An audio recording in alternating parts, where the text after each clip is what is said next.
If you look deep into the glamorous history of the British royal family, beyond the gilded carriages, the perfectly executed balcony gestures, and the meticulously painted portraits, you will find moments of silence, deep, heavy silences where tragedy strikes so unexpectedly that even the great institution seems to hold its breath. One of the coldest silences descended upon Windsor on a foggy August afternoon in 1942, amidst the world engulfed in the flames of war. On a desolate Scottish hillside known as Eagle's Rock, a military seaplane crashed into the mountain. There were no funeral trumpets, only the grinding of metal. Among the wreckage lay Prince George, Duke of Kent, the king's younger brother, and the charismatic wild child of Windsor. But the real tragedy unfolded far away in England, where his wife Marina waited, a captivating Greek princess. She was one half of the golden couple that had charmed the nation. Yet, in an instant, with her youngest child just 7 weeks old, Marina was transformed from a royal icon into a grieving war widow. This is not just the story of a prince's death, it is the story of Princess Marina, Duchess of Kent, the Iron Butterfly. Born into luxury, raised in the poverty of exile, and married into power, she saw her happiness snatched away by fate. This is the story of a woman forced to pick up the pieces of a shattered fairy tale, while the world tore itself apart. Her life is a cruel testament to the truth that history never cares about fairy tales. To truly understand that strength, we cannot just look at the woman standing in the wreckage of World War II. We must turn back the clock, leaving the gray skies of wartime Britain to return to a world that has vanished forever, the glittering but fragile twilight of the great European empires. We often imagine princesses born into soft cradles of velvet, shielded from the harsh realities of the world by walls of gold and armies of servants. But for Marina, born in Athens on December 13, 1906, royalty was a dangerous ticket in a lottery of revolutions. She was born into a golden cage that was about to be smashed open by the hammer of history. Her bloodline was a map of European power, a genealogy of empires that were unknowingly walking toward a cliff edge. Her father was Prince Nicholas of Greece and Denmark, a man of artistic temperament and refined taste, the son of a king. Her mother was Grand Duchess Elena Vladimirovna of Russia, a woman of formidable will and even more formidable lineage, a cousin of the Tsar, dripping in the diamonds of the Romanov dynasty. When Marina looked at her family tree, she saw the rulers of Russia, Britain, Denmark, and Germany. It was a family reunion that spanned a continent. In 1906, these families still ruled the world. They believed their thrones were ordained by God, immutable and eternal. But Marina was a child of the new century, and the new century had no patience for the divine right of kings. Her early years in Athens were deceptively idyllic, bathed in the warm Mediterranean light. She was the youngest of 3 incredibly beautiful sisters, Olga, Elizabeth, and Marina. They were raised in the Nicholas Palace, a life of English nannies, French tutors, and summers spent in the cooler air of Tatoi, the royal estate in the foothills of Mount Parnitha. It was a cosmopolitan, polyglot existence. Marina spoke English with her nanny, Greek with the servants, and French with her parents. It was a life of privilege, yes, but it was a privilege built on a fault line. The Greek monarchy was not like the British monarchy. It was not an ancient oak tree with deep roots.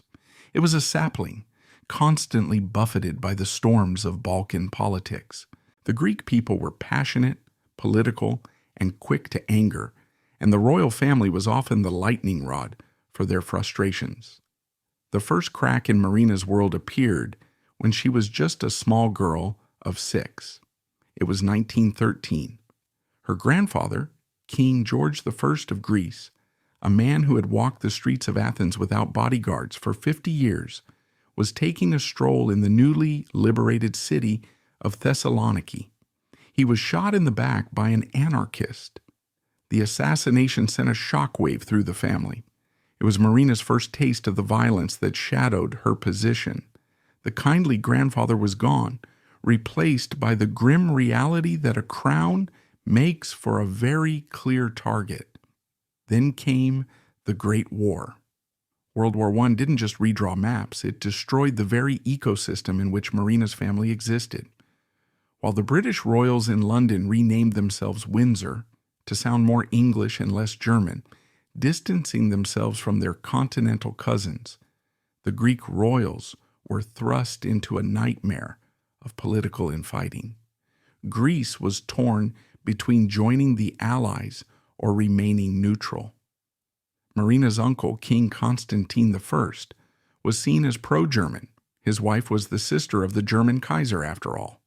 This did not sit well with the British or the French, and it certainly didn't sit well with the fiery Greek statesman Eleftherios Venizelos. In 1917, the same year the Russian Revolution was slaughtering Marina's Romanov cousins in cellars and forests, the Greek royal family was forced into their first exile. Marina was 10 years old. Imagine the confusion of a child who sees her home invaded not by foreign soldiers, but by the anger of her own people. They fled to Switzerland, the waiting room for deposed royalty. It was a shock, but it was a comfortable exile. They believed it was temporary, and indeed it was. In 1920, the political winds shifted again. King Constantine was recalled to the throne. The family returned to Athens in triumph. Marina, now a teenager, must have felt a surge of relief. The nightmare was over. The order of things had been restored. But history is rarely that kind. The restoration was a mirage. Greece plunged into a disastrous war with Turkey and Asia Minor. It ended in catastrophe. The Great Fire of Smyrna, the slaughter of thousands, and a humiliation that the Greek army blamed squarely on the monarchy. In 1922, the anger in Athens wasn't just a protest, it was a revolution. A military coup seized power. This time, there would be no polite request to leave. This time, there was blood in the water. Prince Andrew, Marina's uncle, was arrested, put on a show trial, and sentenced to death, barely escaping on a British warship. For Marina's father, Prince Nicholas, and his family, the situation was terrifyingly precarious. They were trapped in a city that had turned against them. Marina, now 16, an age where she should have been making her debut in society, dancing at balls and flirting with officers, was instead listening to the sounds of gunfire and watching her mother burn family papers in the fireplace. They escaped aboard a French warship sent to rescue them. They left with nothing but the clothes on their backs and a few trunks of hurriedly packed possessions. The palace, the art, the heirlooms, the sense of belonging. It was all left behind. As the coast of Attica faded into the mist, Marina wasn't just leaving Greece, she was leaving behind the concept of safety. She was becoming a refugee. This second exile was different. It was permanent, and it was brutal. The family eventually settled in Paris, the capital of the White Russian diaspora. Paris in the 1920s was a city of lights, jazz, and artistic explosion. But for the exiled royals, it was a city of ghosts. They were the flotsam and jetsam of a wrecked Europe. Marina's mother, the Grand Duchess Elena, a woman who had once owned palaces in St. Petersburg and estates the size of small countries, was now virtually penniless. The Bolsheviks had seized everything in Russia. The Greek government had confiscated everything in Athens. They were princes and princesses with empty pockets. This period, often glossed over in biographies as merely time abroad, was actually the crucible that forged Marina. It was the School of Hard Knocks, Royal Edition. It taught Marina a lesson that the wealthy Windsors in England, secure in their palaces, had never had to learn that privilege is fragile, that money runs out, that the world owes you nothing, not even respect. Marina watched her father, a proud and talented painter, swallow his pride and sell his artwork under a pseudonym to buy bread and pay the rent. She watched her mother, a woman who had been raised to believe she was semi-divine, organize charities for Russian refugees, sewing clothes and selling crafts. They lived in a rented apartment, not a palace. They took public transport. They counted every franc. But it was here, in this gentile poverty, that Marina blossomed. She didn't crumble. She adapted. Lacking a dowry, she realized she had only herself, her charm, her appearance, her wit to rely on. She couldn't afford the haute couture of Chanel or Schiaparelli, so she learned to make her own clothes. She learned to mix and match, to accessorize with flair, developing a sharp, chic, unmistakably Parisian sense of style that was miles away from the frumpy florals favored by the British court. She trained as an artist, inheriting her father's talent. She studied design. She walked the streets of Paris not as a sheltered princess, but as a young woman of the world, absorbing the modernism, the freedom, and the edge of the Jazz Age. She became a creature of contrasts. She was royal, yet poor. She was traditional in her manners, yet modern in her outlook. She smoked cigarettes in long holders. She wore trousers. She painted her nails red. She possessed a gaze that the press would later describe as bedroom eyes, heavy-lidded, sultry, and mysterious, but which actually held a deep melancholic intelligence. It was the look of someone who had seen the precipice. By the early 1930s, Marina was in her late 20s. In the royal marriage market of the time, she was dangerously close to being considered an old maid. Most princesses were married off at 20 or 21, but Marina was different. She wasn't looking for a savior, she was looking for an equal. She traveled to London occasionally to visit her relatives, the British royals. To them, she was the poor relation, the beautiful Greek cousin who had to sing for her supper. The British court, under King George V and Queen Mary, was stiff, formal, and incredibly dull. They lived by a Victorian clock that had long since stopped for the rest of the world. When Marina walked into a room in Buckingham Palace or Windsor Castle, she was like a splash of technicolor in a sepia photograph. She intimidated them. She was too stylish, too foreign, too experienced. She had lived a real life while they had only lived a royal life. It was during these visits that she caught the eye of the most problematic man in the British Empire. Prince George, the Duke of Kent, was the fourth son of the king. If Marina was the survivor of tragedy, George was the creator of it. He was handsome, artistic, and possessed a jagged, nervous energy that set him apart from his stolid brothers. But George was a man in free fall. Throughout the 1920s, while Marina was learning to survive in Paris, George was trying to destroy himself in London. He was addicted to morphine and cocaine. He had a string of scandalous affairs with both men and women, cabaret singers, socialites, aristocrats. He was a man with a hole in his soul, trying to fill it with sensation. By 1934, George had largely cleaned up his act, thanks in part to the intervention of his brother David, but he was still a lost soul. He was bored by the constraints of his position, terrified of boredom, and looking for an anchor. He didn't want a dutiful, quiet wife who would knit by the fire. He wanted someone who understood the darkness, someone who had seen the world, someone who could match his intensity. He found her in the impoverished, glamorous, iron-willed princess from Greece. Their courtship was not a slow burn, it was a collision.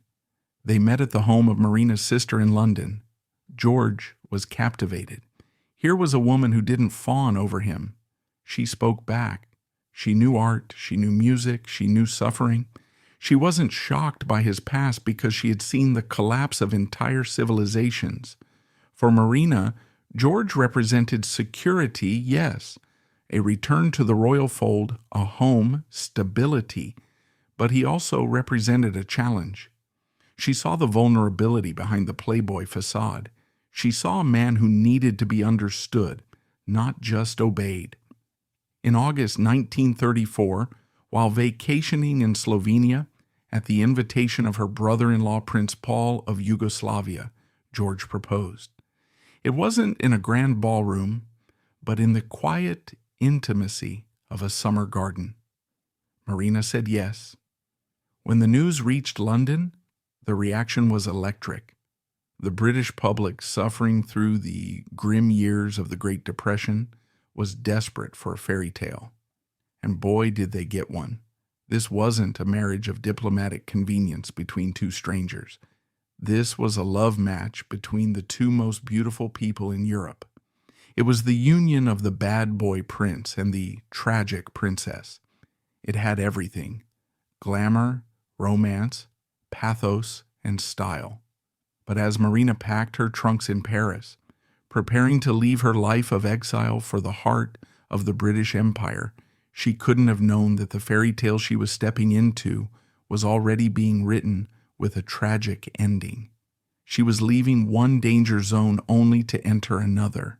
She was trading the instability of a refugee for the rigidity of a court that was about to be rocked by the abdication crisis, and a world that was hurtling toward a second, even more terrible war. She was 27 years old. She had survived revolutions, poverty, and exile.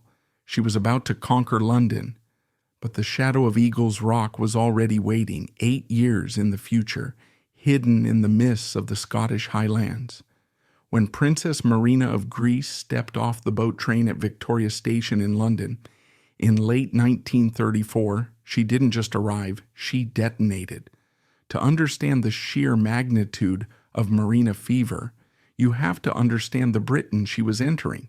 It was a gray nation. The Great Depression had leached the color out of society. The hunger marches were real. The unemployment lines were long. The royal family, led by the gruff King George V and the formidable Queen Mary, was respected certainly, but they were not exciting. They were the embodiment of duty, stiff collars, and sensible shoes. And then came Marina. She was the first foreign princess to marry into the British royal family in a generation, but she wasn't the shy, retiring violet they expected. When the crowds caught their first glimpse of her, a collective gasp seemed to ripple through the city. She was tall, impossibly slender, with that sharp, aristocratic bone structure that looked like it had been carved from marble. But it was the style that stopped traffic. She wore her clothes with a Parisian insouciance that no English debutante could match. The press went wild. They didn't just report on her, they scrutinized her. What was she wearing? How did she hold her cigarette? How did she tilt her hat?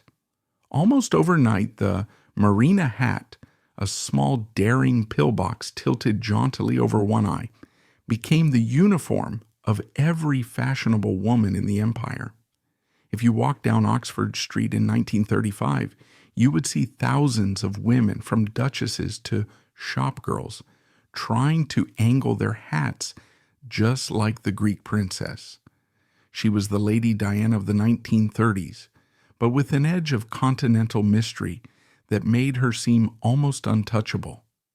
The wedding itself, held on November 29th, 1934, at Westminster Abbey, was the climax of this national obsession. It was a spectacle designed to make the world forget its troubles. For the first time in history, microphones were allowed into the Abbey. This was a revolutionary moment. Previously, royal weddings were distant, silent pageants for the elite. Now, millions of people huddled around crackling wireless sets in kitchens, factories, and living rooms, listening to the Archbishop's voice and imagining the scene. Marina's dress was a masterpiece of silver and white brocade, designed by Edward Molyneux, a British designer in Paris. It was sleek, modern, and sophisticated, a stark contrast to the frilly, Victorian-style gowns usually seen at court.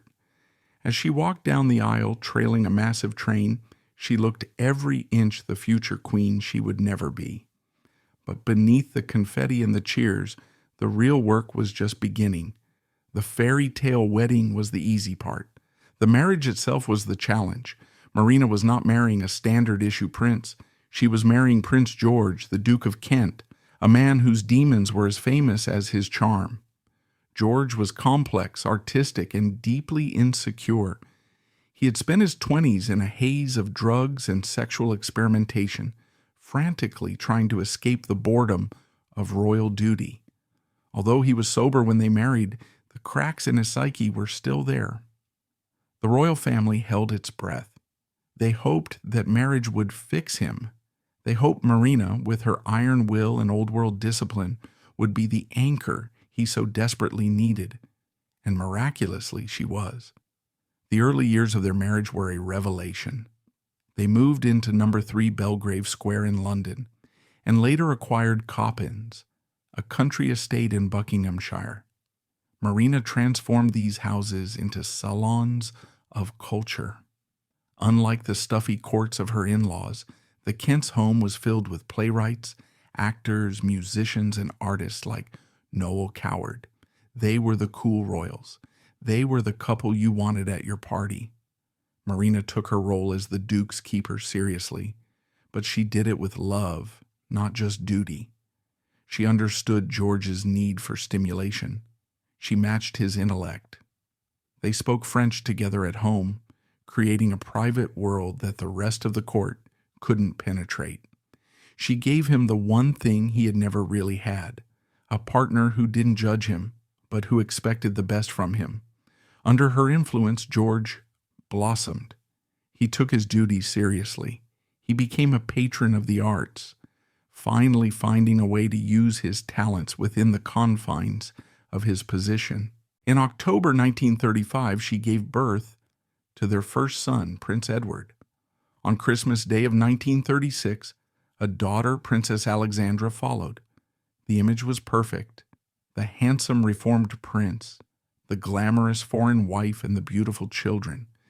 But history was moving fast, and the ground beneath their feet was about to shift violently.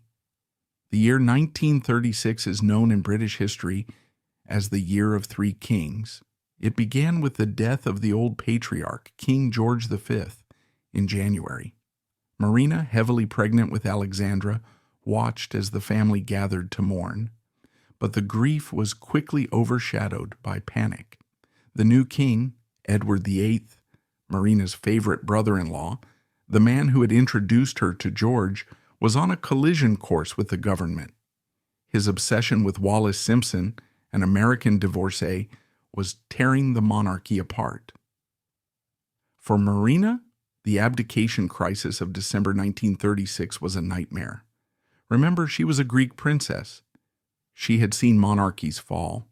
She knew that a throne is not a permanent fixture.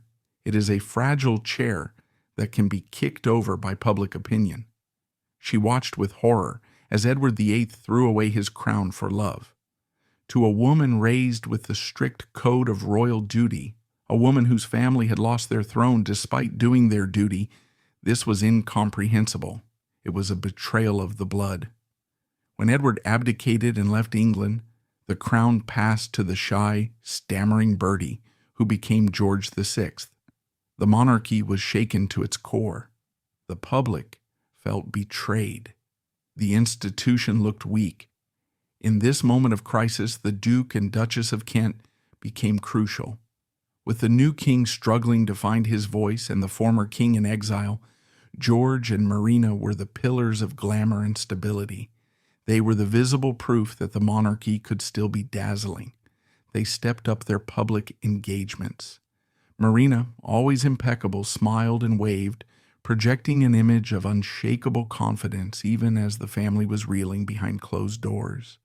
Then the final curtain fell on the era of peace. September 1939. The radio crackled again, but this time it wasn't a wedding. It was the voice of Neville Chamberlain declaring war on Germany. The lights went out all over Europe, and the glittering world of the 1930s vanished overnight. The balls stopped. The fashion magazines grew thin. The silk gowns were packed away, replaced by uniforms and utility clothing. For Marina, this was a terrifying echo of her childhood. The war was back. The enemy was back. But this time, she wasn't a helpless child in Athens. She was a duchess in Britain, and she had a job to do. She dropped the fashion icon persona immediately. She trained as a nurse, and not a ceremonial nurse who posed for photos holding a bandage. She enrolled under the pseudonym Nurse K. She went to the hospitals. She scrubbed floors. She emptied bedpans. She assisted in surgeries, holding the hands of young men who had been burned or broken by the war. She wanted no special treatment. She wanted to serve. It was her way of paying rent for the sanctuary Britain had given her. Prince George, too, was transformed. The playboy prince was gone. In his place was a man desperate to prove his worth to the nation. He joined the Royal Air Force. He waived his rank in private, insisting on being treated like any other officer. He became a welfare officer, but he didn't sit behind a desk. He flew. He traveled constantly, inspecting bases, boosting morale, listening to the grievances of airmen. He felt for perhaps the first time in his life that he was doing something real. He was useful. But the war brought a new gnawing anxiety to Coppens. Every time George left for a mission, Marina felt the cold grip of fear. She knew the statistics. She knew that RAF planes didn't always come back. In 1941, amidst the Blitz and the rationing, Marina discovered she was pregnant again. It was a war baby, a symbol of hope in a dark time. On July 4th, 1942, Prince Michael of Kent was born. The joy was immense, a new life in the midst of so much death. The family gathered for the christening in early August at Windsor. It was a rare moment of light. A photograph from that day shows the family gathered around the infant, King George VI, Queen Elizabeth, Marina looking tired but radiant, and Prince George looking down at his new son with a mixture of pride and profound sadness. It is said that George had a premonition. In the weeks leading up to August 1942, his behavior changed. He seemed rushed, eager to put his affairs in order. He spent hours with his children, watching them play as if trying to memorize their faces. He told a friend, "I have a feeling I shan't be around much longer." On August 24, 1942, the Duke of Kent prepared to leave for a mission to Iceland. It was officially a morale-boosting tour to visit the troops stationed there. At Coppens, the farewell was poignant. George went to the nursery. He kissed the 7-week-old Michael. He hugged Edward and Alexandra. He said goodbye to Marina. He drove away down the long driveway, the gravel crunching under the tires of his car. Marina watched him go from the window, holding the baby. She had said goodbye to him hundreds of times before. She had no reason to believe this time would be any different. But as the car disappeared around the bend, the sky over England was gray and heavy. The air was thick with the static of a coming storm. The Sunderland flying boat, tail number W4026, was waiting at Invergordon in Scotland. The pilot, Flight Lieutenant Frank Gomersall, was checking the instruments. The crew was loading the luggage. The clock was ticking down. The golden years were over. The tragedy was about to begin. On the afternoon of August 25th, 1942, the world was preoccupied with the grand theater of war. The Battle of Stalingrad was beginning to grind into motion. The Desert War in North Africa was raging. But in a quiet corner of the Scottish Highlands, a tragedy was unfolding that would have no impact on the geopolitical map, but would shatter the heart of the British royal family. At Invergordon, on the Cromarty Firth, the water was choppy and gray. The massive short Sunderland flying boat marked W4026 sat heavy in the water. It was a beast of a machine, a flying fortress designed to patrol the Atlantic for U-boats. Today, however, it had a different cargo. It carried a crew of experienced airmen and one VIP passenger, His Royal Highness, the Duke of Kent. Prince George was dressed in his Air Commodore uniform. Witnesses later recalled that he seemed quiet, perhaps a bit withdrawn, as he boarded the launch that took him out to the aircraft. He had said his goodbyes to Marina and the children at Coppens the day before. He had kissed his 7-week-old son, Michael. He was doing his duty.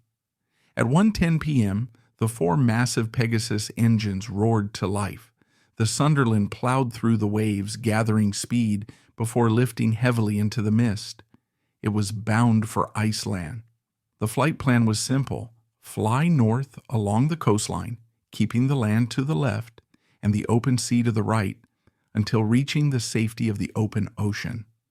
It was a route these pilots had flown dozens of times, but something went wrong. Horribly, inexplicably wrong. About 30 minutes into the flight, the Sunderland did something that baffles aviation historians to this day. Instead of following the coast, it began to drift inland. It flew into a thick blanket of cloud and mist that clung to the hills of Caithness. The visibility dropped to near zero. The pilots were flying blind, trusting their instruments, or perhaps trusting a visual cue that wasn't there. They were flying too low, and they were flying directly towards the rising ground. The location was Eagle's Rock, a desolate, jagged hillside near Dunbeath. It is a place of stark, unforgiving beauty, where the heather grows thick and the wind never stops blowing. At approximately 1:30 p.m., the silence of the moors was ripped apart. The Sunderland, cruising at around 200 miles per hour, slammed into the hillside. The impact was catastrophic. The fuel tanks ruptured, sending a fireball rolling up the slope. The wings were torn off. The fuselage disintegrated. In a fraction of a second, 15 men were dead. The silence that followed must have been deafening. Miraculously, there was one survivor. Flight Sergeant Andrew Jack, the tail gunner, was thrown clear of the wreckage, still strapped into his turret cage. Battered, burned, and confused, he wandered through the mist, stumbling upon a local crofter's cottage. He was the only voice left to tell the tale, but for years that voice would be silenced by the Official Secrets Act. Back in the south of England, the clocks were ticking towards tea time. The telegrams began to fly, first to the RAF command, then to the Air Ministry, and finally, the call that no courtier ever wants to make, the call to Balmoral Castle, where King George VI was staying. The king was George's brother. They were close, bonded by the unique pressure of their positions. When the king was told, he was devastated. He wrote in his diary, "I have lost my best friend." But amidst his own grief, his first thought, his terrified thought, was for the woman waiting in Ivor. Who will tell Marina? It was decided that the news should not come via a cold telegram. It had to be broken gently. But how do you break a heart gently? At Coppens, the late summer afternoon was drifting into evening. Marina was likely in the nursery or resting. She was still recovering from the birth of Michael. Her body was tired. Her emotions were raw. The house was quiet, filled with the soft sounds of a baby breathing and the distant chatter of the older children, Edward and Alexandra. When the official car pulled up the gravel drive, the sound of the tires would have been the first warning. In wartime, unexpected visitors rarely brought good news. We do not know the exact words that were spoken in that drawing room. We do not know if she screamed. But those who knew Marina, those who understood the Romanov steel in her spine, suspect she did not. Accounts suggest she went very still. The color drained from her face. The iron butterfly, did not flutter. She froze. For Marina, this was not just the death of a husband. It was the death of the only safety she had ever known. She had spent her childhood running from revolutions, her young adulthood scraping by in exile. George had been her harbor. He had been the walls of her fortress. And now the walls had fallen. She was a widow at 36 with 3 children under the age of 7 in a country that wasn't her own, with a bank account that was terrifyingly empty. But she was a princess of Greece and Denmark. She was a Grand Duchess of Russia. She knew how to mourn with dignity. In the days that followed, Marina's behavior was nothing short of heroic. She traveled to Windsor to identify the body. She visited the crash site later, walking through the charred heather where her husband had died, a solitary figure in black against the gray Scottish sky. She wanted to see where he had taken his last breath. She wanted to understand. The funeral was held on August 29, 1942, at St. George's Chapel, Windsor. It was a somber, muted affair stripped of the usual royal pomp by the constraints of war. There were no foreign kings, no grand processions of cavalry, just family, friends, and the cold reality of death. When Marina stepped out of the car, the world gasped. Royal tradition, especially the Victorian tradition that still hung heavy over the Windsors, dictated that a widow should be buried under layers of black crape. She should be invisible, a shapeless mound of grief. Marina refused. She wore a simple, beautifully cut black dress by Molyneux. It was sharp, elegant, and modern. She wore a thin, black veil, but she did not hide her face. Her face was pale, translucent as alabaster, and etched with a sorrow so profound it was almost physical. But her head was high. She walked into the chapel not as a broken woman, but as a queen in exile. Inside the chapel, as the choir sang the hymns George had loved, Marina stood alone. She held the hand of her mother-in-law, Queen Mary, the old queen who had seen 2 sons die before her. It was a tableau of generational grief. The old matriarch and the young widow, united by the curse of the crown. But there was a moment during the service that broke the hearts of everyone watching. When the coffin was lowered into the royal vault, disappearing into the darkness of the crypt, Marina did not look away. She watched him go. She watched until the very last moment, her eyes fixed on the wood that held the father of her children. It was a goodbye that had to last a lifetime. After the service, the family retreated to the castle. The public part was over. The private hell was just beginning.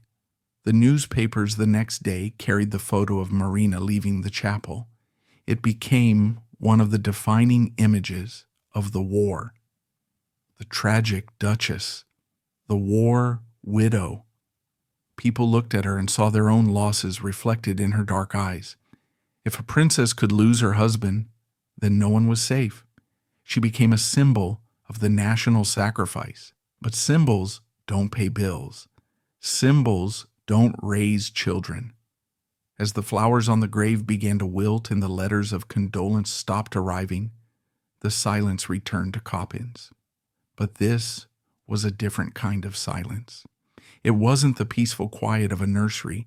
It was the terrifying silence of an empty house.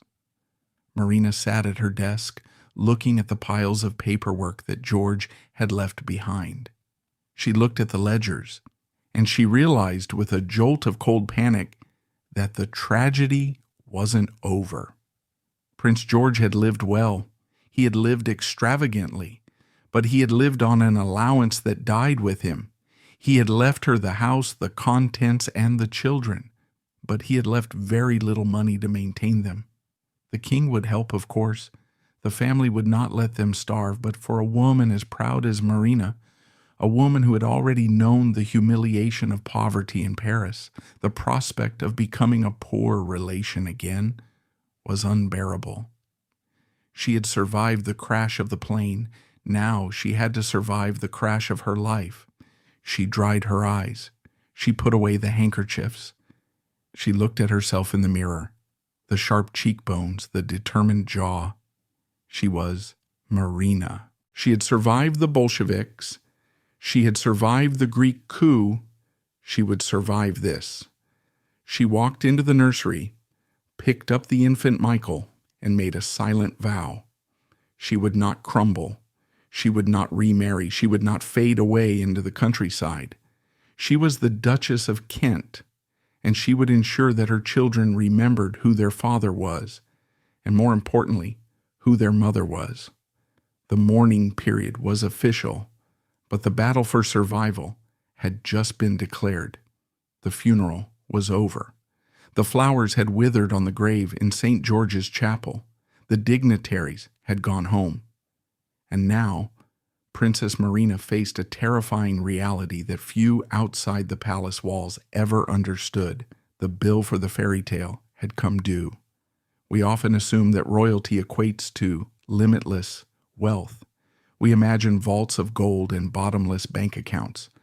But for the British royal family in the 1940s, the reality was a complex web of allowances, civil lists, and tradition. Prince George, the Duke of Kent, had been a younger son. His income came almost entirely from the civil list, an allowance granted by Parliament for his official duties. On the day he died, that allowance stopped dead. Marina was left with a massive country estate, Coppens, which required a staff of gardeners, maids, and cooks to maintain.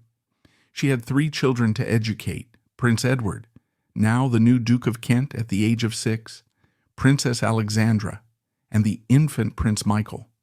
And she had almost no liquid cash. George, for all his charm, had not been a saver. He had been a collector, a spender, a man who believed the good times would last forever. He left behind a treasure trove of antiques and art, but he left his widow land rich and cash poor. The months following the crash were a nightmare of accounting. Marina, the woman who had set the fashion trends for an empire, now sat late into the night at her desk, staring at ledgers, trying to figure out how to pay the wages of the nursery staff. The king, her brother-in-law George VI, was kind. He helped where he could, as did Queen Mary. But the king was not a despot who could simply open the treasury. He had his own constraints. Marina was largely on her own. It is here that we see the true steel of the woman. A lesser person might have crumbled. A vainer person might have demanded the state support her. Marina did neither. She did what she had done in Paris 20 years earlier. She swallowed her pride and did what was necessary to survive. In March 1947, a shocking announcement was made. The Duchess of Kent was holding a sale. It was held at Christie's, the famous auction house. The catalog listed hundreds of items: exquisite English furniture, rare porcelain, paintings, and personal effects collected by the late Duke. For Marina, walking through those rooms before the sale must have been agony. These weren't just objects, they were memories. That chair was where George used to sit and read. That painting was one they had bought together on a happy afternoon in London.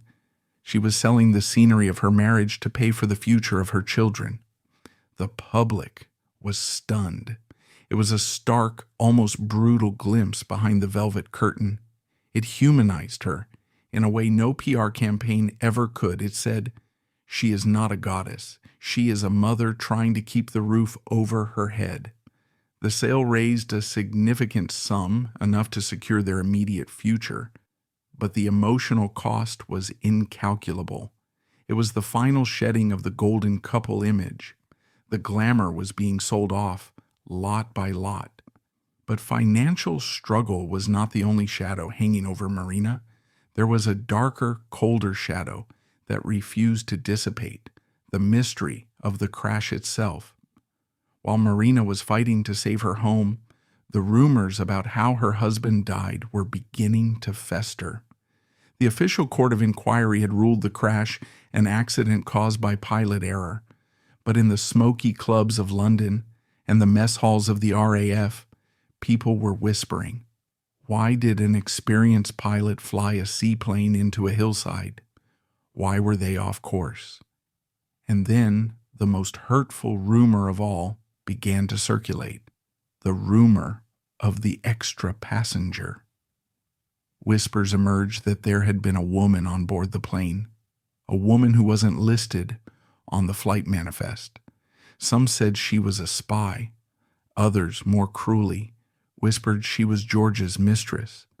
The story went that her body had been found near the Duke's, and that the authorities had hushed it up to protect the royal family's reputation during wartime. Imagine the pain of this reaching Marina's ears. She was grieving a hero, but the world was trying to turn him into a philanderer. Historians have since spent decades analyzing this. The woman on the plane theory has largely been debunked as a confusion involving the WAF personnel who were stationed near the crash site, or perhaps a misidentification of the male crew members' belongings. But the truth didn't matter to the gossip mongers of 1943. To them, it was a juicy scandal. There were also rumors that George himself had been flying the plane. He was a qualified pilot, and he was known to be reckless. Had he taken the controls? Had he flown his own crew into the ground? If this were true, it would mean he wasn't just a victim. He was responsible for the deaths of 14 other men. Marina never addressed these rumors publicly. She maintained a wall of icy silence. She refused to dignify the gossip with a response, but her actions spoke volumes. Every year, on the anniversary of the crash, she would visit the grave. She remained close to the families of the crew. She honored the men who died with him. In her heart, she defended him. She chose to believe in the man she had saved, the man who had written her loving letters from the front, not the wild prince of the tabloids. This refusal to engage with the scandal was her ultimate weapon. By saying nothing, she let the rumors die of starvation. She forced the world to respect her grief. By the late 1940s, with the auction over and the war won, Marina began her second act. She was no longer the young trend-setting wife. She was the dowager duchess. She threw herself into her work, and work is the correct word. She treated royalty as a profession. She became the president of the All England Lawn Tennis and Croquet Club, a title that sounds purely ceremonial, but for Marina, it was a job. She became the face of Wimbledon. For decades, the image of Marina presenting the trophies on center court was a fixture of the British summer. She didn't just hand over the plate. She knew the players, she watched the matches, she understood the game. Her presence brought a touch of old-world glamour to the gritty post-war years. She also became the royal family's secret diplomatic weapon. In 1957, she represented the Queen at the independence celebrations of Ghana. This was a delicate moment. The British Empire was dismantling itself. Nations were breaking away. Sending the wrong person could be a disaster. Marina was perfect. She was regal enough to command respect, but she had that outsider quality, the Greek heritage, the Parisian flair, that made her less stiff, less purely British colonial. Photographs from that tour show her in blindingly white gowns, wearing the diamond tiaras she hadn't sold, standing next to Kwame Nkrumah, the new leader of Ghana. She looks magnificent. She charmed the new nations, just as she had charmed London society. She was a reminder that even if the empire was fading, the style of the monarchy remained. But behind the public triumphs, the private struggle of raising her children continued. She was a single mother to a boy who was now a duke. Prince Edward, barely out of unparalleled shorts, had to walk behind the king at processions. He had to learn to be a royal icon before he had learned long division. Marina was fiercely protective of him, yet she was also strict. She knew the dangers of a prince without discipline. She had married one, after all. She was determined that Edward, Alexandra, and Michael would be different. She sent them to school, a relatively modern move. She ensured they met normal people. But she also drilled into them the importance of their lineage. You are royal, she would tell them, not with arrogance, but with the weight of obligation. People look at you. Do not let them down. There is a touching story about Prince Michael. He was so young when his father died that he had no memory of him. Marina kept George alive for him through stories and photographs. She made sure the father wasn't a ghost in the house, but a presence. She navigated the impossible balance of grieving a husband while raising a son who needed a father figure. As the 1950s turned into the swinging 60s, Marina's role shifted again. She became a style icon for a new generation, but in a different way. She wasn't the young thing anymore. She was the elegant matriarch. While the Beatles were exploding and skirts were getting shorter, Marina stuck to her signature style, sleek, tailored, timeless. She didn't chase fashion. She was fashion. She was also a mentor to the young Queen Elizabeth II. Though Marina was technically the Queen's aunt by marriage, they were close in age. The Queen admired Marina's sophistication. In a court that could often be dowdy and rural, obsessed with horses and hunting, Marina was the splash of cosmopolitan culture. She brought theater, music, and art into the Queen's orbit. However, the financial strain never fully went away.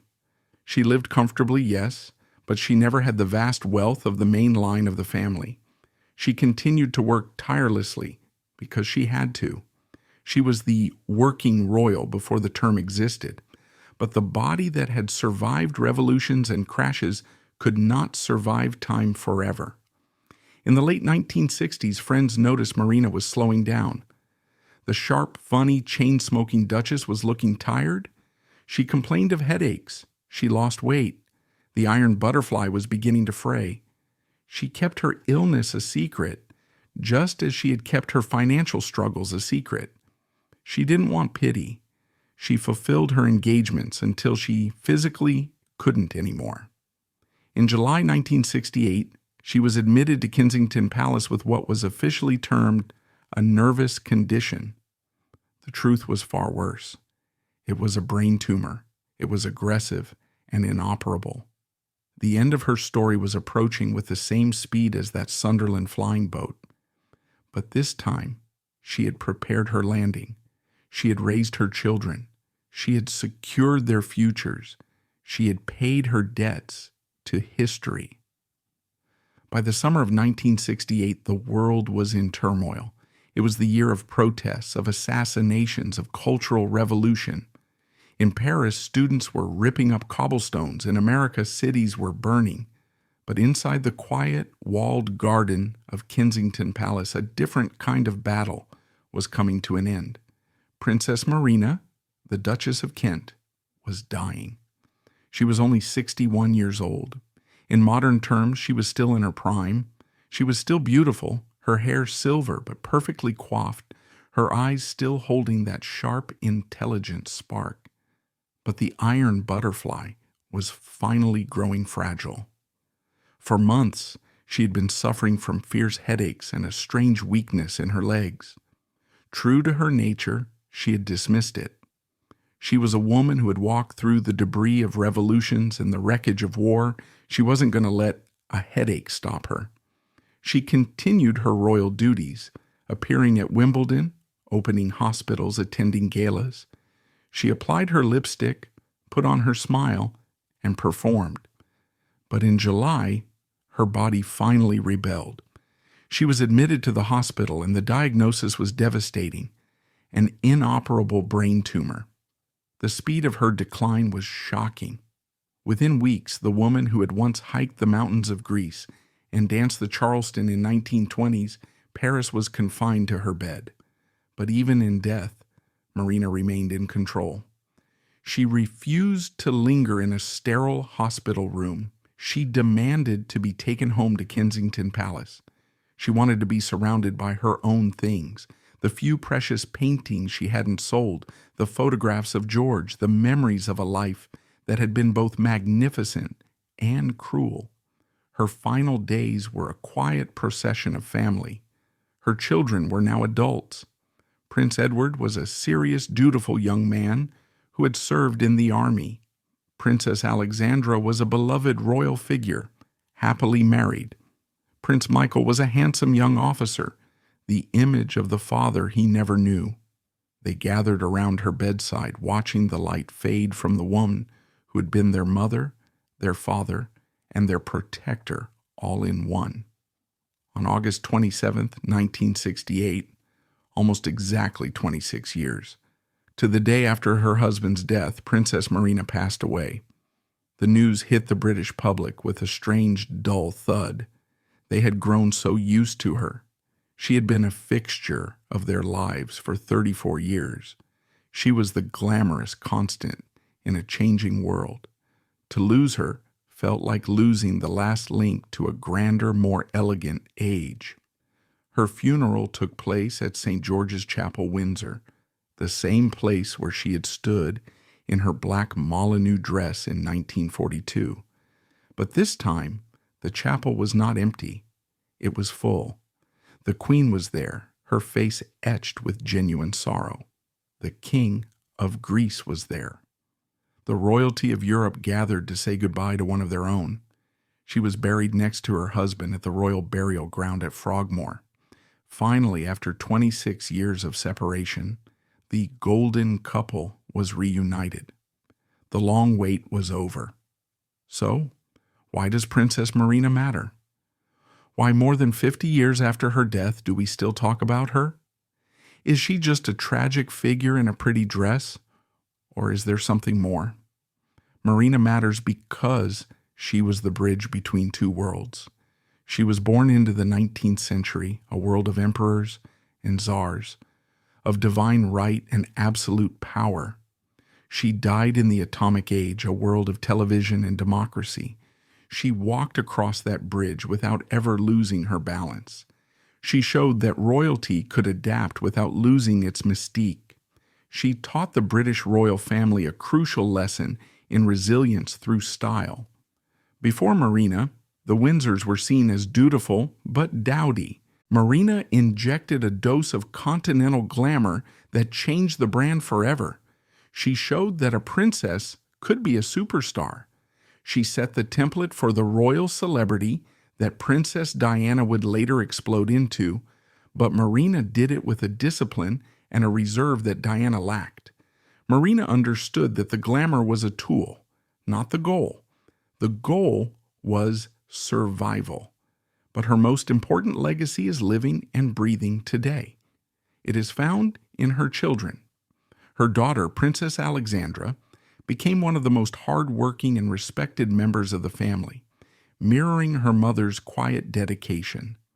Her son, Prince Edward, the current Duke of Kent, has stood by Queen Elizabeth II's side for over 70 years.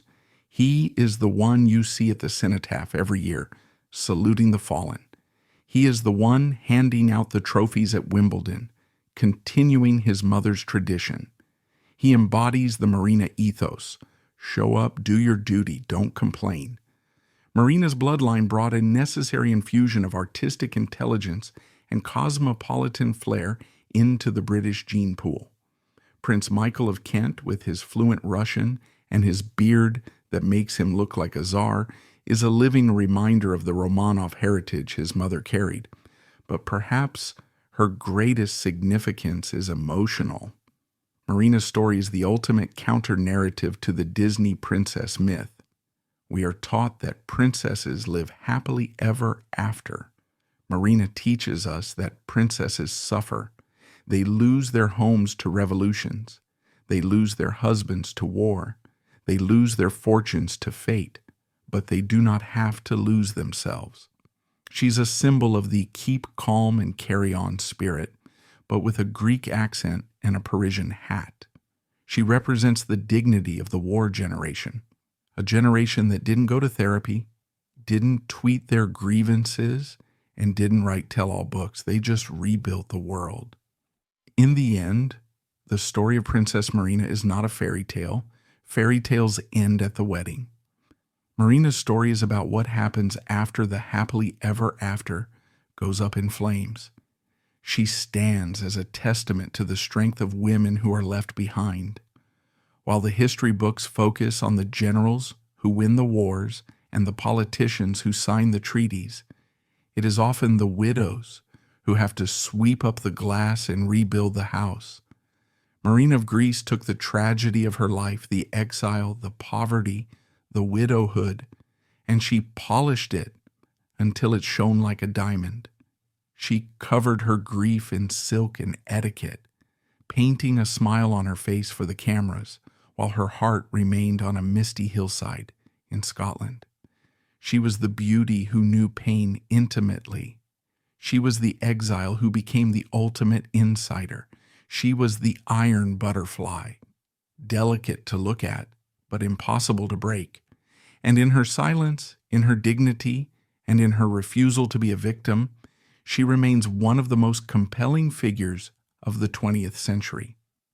Perhaps the greatest tribute to her is this: when people speak of the ideal royal today, elegant, stoic, devoted, and mysterious, they are, whether they realize it or not, describing the ghost of Marina.